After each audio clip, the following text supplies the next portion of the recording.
Hey guys, it's Kusi. Welcome back to episode 2 of Tanking Made Easy, in which I will go over 2 dungeons per episode of the current season 2 of the War Within, so you, a young, handsome, big hung potential tank, don't need to worry about the whats, ifs and buts, so you fully focus on playing the game instead. Quick disclaimer though, this is not a guide to play specific tanks or a warrior tank for this example, because that's what I'm playing. Nor will this be some kind of MDI speedrun guide with giga-brain strats to maximize pulls. This is more or less a guideline for you to be prepared in the occasionally rough situations that require a bit more attention than your usual tank and spank. Also, the routes I'm playing for the purpose of this video are not the most efficient ones, but they are straightforward and will get the job done even on plus 10, even on plus 12, until you feel confident enough to make adjustments, with more knowledge about the dungeons and your class. I will also use the plus 12 bracket for the showcase of the video because the seasonal affix won't get in the way of explaining. Also, all of them are packed, no pre-made adventures. Today we will talk about arguably the roughest one you can do as a tank, Priory of the Sacred Flame, as well as Theater of Pain that comes to haunt us back from the Shadowlands. So without any further ado, make sure to like the video, subscribe and grab a pen as well as a notebook, because there's some stuff happening. Alright, Priory of the Brick Key. One of the dungeons I had the most trouble myself, and easily the only dungeon I dreaded when starting as tank. You got so many mob types in here. Holy casters, fire casters, archers that just don't move unless your range stacks up, foot soldiers that put little damage reduction bubbles, and 4 mini bosses that both take some time off the clock and occasionally are quite annoying as well. Also the route, so versatile. Different strats from almost every tank, which is kinda cool to be fair. You can just adjust a lot of the routes depending on what comp you play. DKs for grips and boomkins for silence are surely the MVPs in here, when it comes to mob control at least. One thing to note here, going to clear the left side of the dungeon is highly recommended. Eventually it will just change the first boss fight, but I can tell you leaving the priest alive for that is a lot more chill overall. But let's start in the beginning. Now for this dungeon I need to go ahead and assume you have at least a little bit of an idea of what's going on. This is the route I'm playing for this. I know this looks kinda disturbing, but it makes sense. I did combine all of the mini bosses with trash packs, however, I will not pull all of them together. A lot on here is done with chain pulling. This is just for you to have an idea of which mob groups you kinda want to kill with what mini boss. Unfortunately, this dungeon can get super stressful until the first boss, depending on your class. And we have to make use of the time we are fighting mini bosses. First, we need to make sure last pull matters right away. You always want to last in this dungeon straight up. There's no point in keeping this for the first boss. However, that maybe sounds scary, but there's a normal last pull and a dumb last pull, and I will show you the normal one. The normal one includes the first 4 mobs, the pad to the right, 1 triple stack of archers, and the mini boss. And I don't care what class you play, this is your spot. Go to the corner, stack everything up, and make sure your party follows. Usually I like to put emphasis on stacking before I start the pull. If everyone is stacked, these annoying archers will eventually jump in. At this point, the 2 duties that you have are surviving the big frontal, as that thing can hurt like crazy, and using CC on the foot soldiers that have their little ball sack out.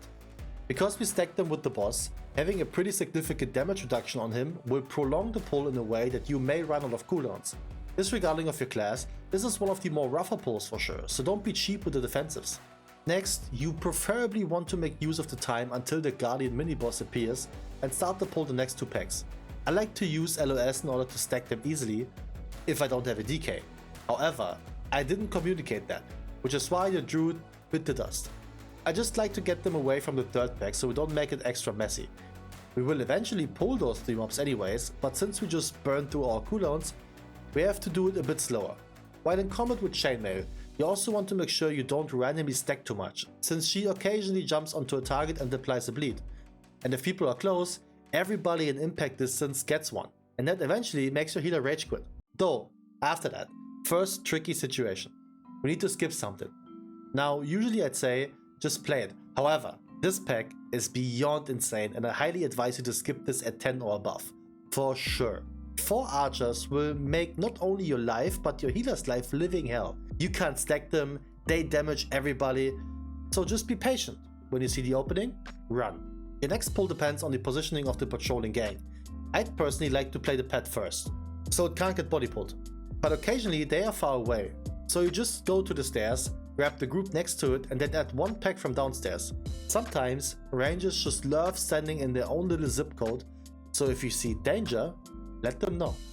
The next mini boss is kinda free, unless you can't grab aggro like your boy. You only need to worry about whenever the light spawn dies, as it will heal every mob around them for a big portion of their HP. So once that thing gets close to 25 or 20%, make sure to move the mini boss out of it. Occasionally, you get super unlucky when she's casting something you can't kick, but it is what it is. And yet, because we didn't play the pet yet, this pull also needs a bit of trickery. Playing the mini boss solo is not really recommended. However, do it if you don't feel comfortable. You do have to play the pack eventually though for score. Also, to compensate for us not pulling any extra unnecessary archers, we need to clear some extra trash, which will be the first 2 packs on the left side. Usually I pull those 2 packs with the mini boss and play the big pet separately, but I kinda had to change my plans due to the patrolling position. And yet another adjustment. Because the mini boss was dead, I wanted to add the remaining trash pack onto the boss, mainly for the hunter's purpose. Hunter can only proper cleave when there are at least 3 targets, and because those 2 share HP, cleaving is very welcome. And yet, like I said, different zip code, man. First boss in here is also very painful as tank though. Big boss man will not only put a bleed on your ass that, if you like selfie like Warrior does, is hella annoying to deal with, he also charges around, letting his dog thingy feast upon party members, which is the reason every DPS and the healer should stack on the boss. Stacking will ensure that everybody can just continue to do damage, because if you stand too far away, every melee has to walk up first. He also does a cast called Battle Cry, and would you believe it, that thing has a lot more impact than the shitty HP cry warriors have. Do something, Blizzard. However, kick it. And the reason we prefer the Holy One over the Fire Andy we just flattened is that this lady only does some AoE, which is a healer problem, and a dispellable damage increase on us, which is kinda our problem. But if we die to it, we can blame the heal. Works for me. So to recap, do cleave damage and stay alive. Some things will have it a lot easier than others for sure. It all depends on yourself here. The next set of pulls will be decided by your party's damage and healing output, so you have to make the right adjustment here. It also depends on if you have Bloodlust ready or if you were so slow that you could use it on the first boss again, which then would be an indicator to not pull big. You can either go apeshit bonkers, pull all 4 packs and gamble on timing this or not, or you pull the first pack and the 8 small ones behind. Or, like me, middle ground. I pulled 3 packs here to make Lust worth it. This is a typical pull that shouldn't be decided on if you can live it, more like if your party can live it. Things to point out here are, you want to stay in an almost constant movement. The big paladins will drop a consecration on the ground that your DPS should not stand it, so you want to slowly backtrack once one of them spawns.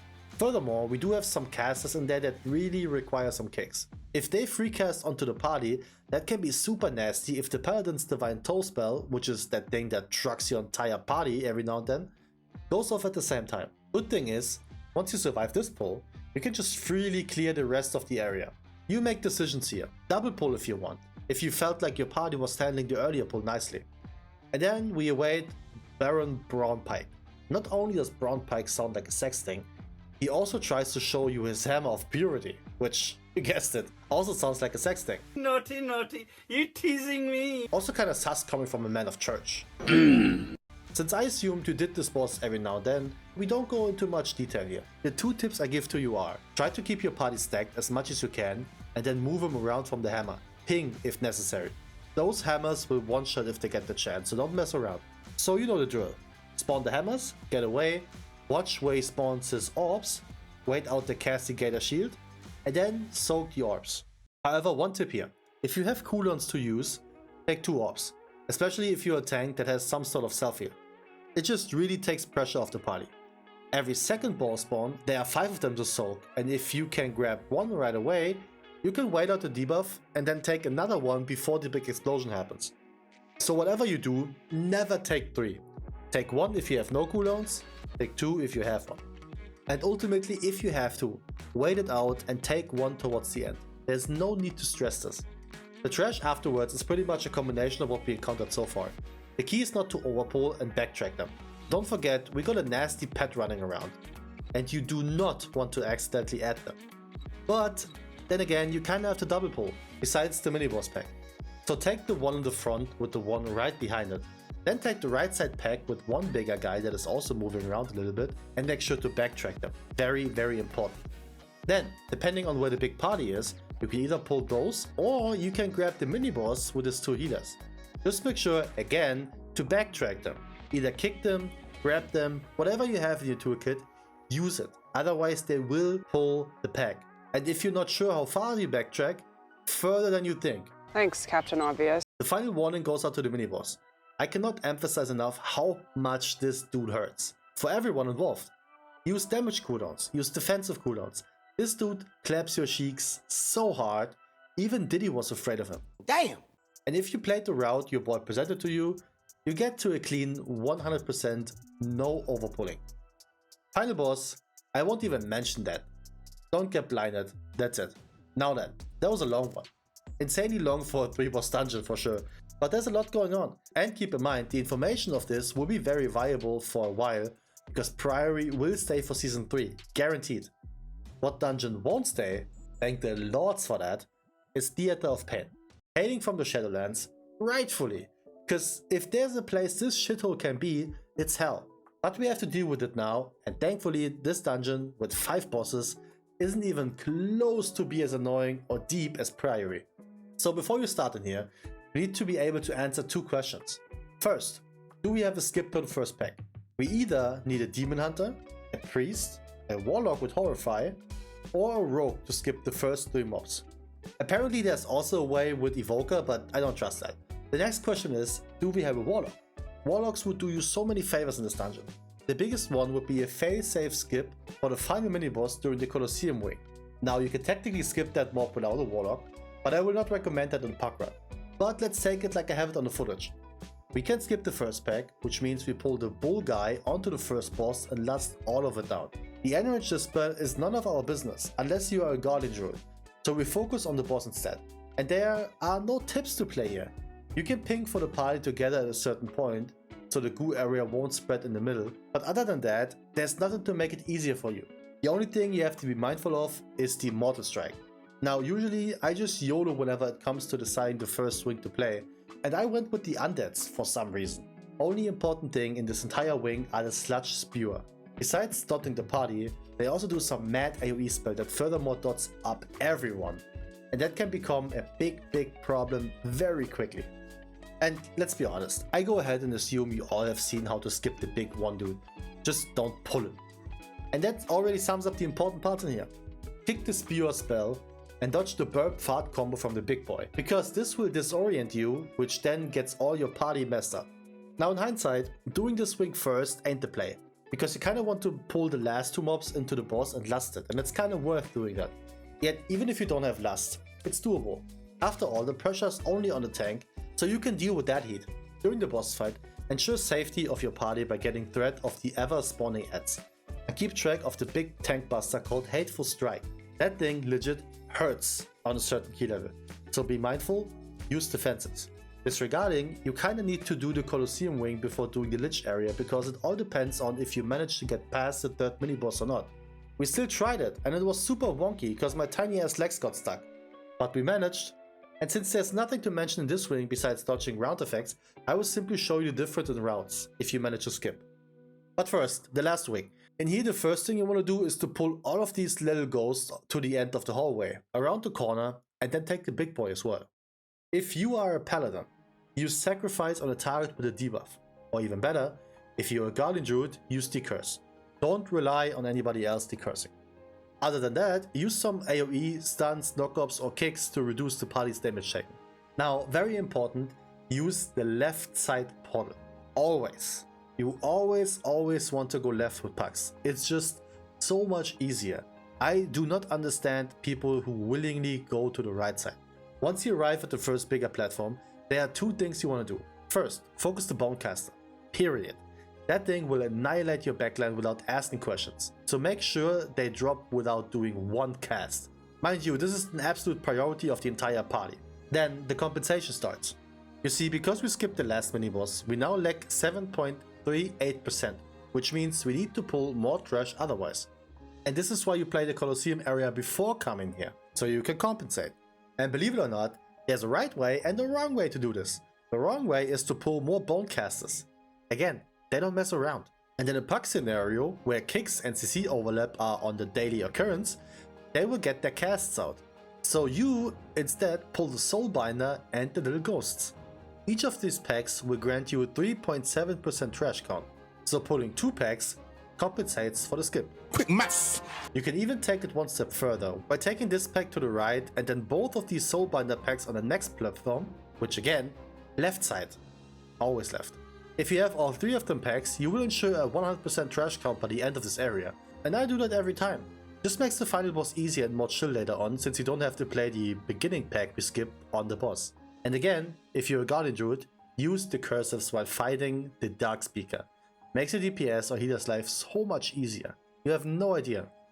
Now, Gul'Darok got reworked for the season, and the very first thing you absolutely need to focus up for is to stay in melee range.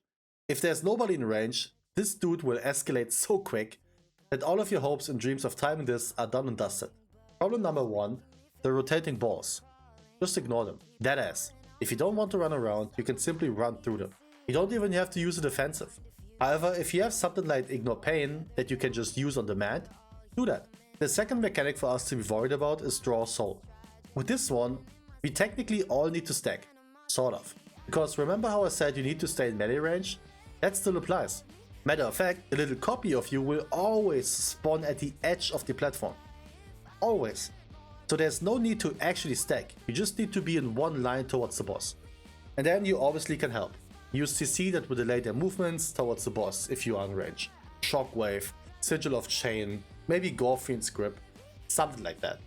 And if you are a DK, no slappy hands. I repeat, no slappy hands. Otherwise, GG go next. And that's all about the boss. Ignore balls, play ads, easy as pie. The final boss, however, is not as easy.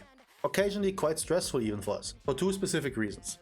Reaping Scythe, which is a very common ability Modretta uses. This thing is a big, bad tank buster, with both physical and magical damage.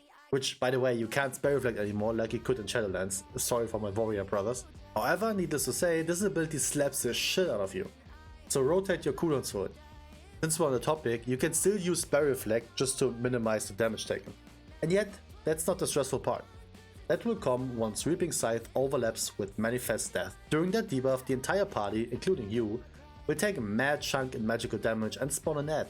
So not only is your duty to survive the assassination from your low budget Grim Reaper, you also need to instantly rip threat of all spawning ads, otherwise they will create carnage. So either AoE Grip, maybe Divine Toll, AoE Kick Shout, or your Vortex into Typhoon combo to stack them up quickly while also interrupting is the play. I highly recommend to have a defensive rolling in that time period, because that's the only time shit can be super scary for you in terms of biting the dust. Other than that, try to move the boss to a safe environment during phase 2, and again, even with the fighting guys and the charging bulls, the Scythe into Manifest Death can still overlap, so you kinda want to be zoned in. I've seen so many keys break on this boss, because people were not focused anymore. And that is it for the second episode, concluding with Priory of the Sacred Flame and Theater of Pain. Hope you enjoyed this one, and let me know if you learned something or if I just talk nonsense. Either way, if you're still watching, please like the video, and I will catch you in the next one. Peace.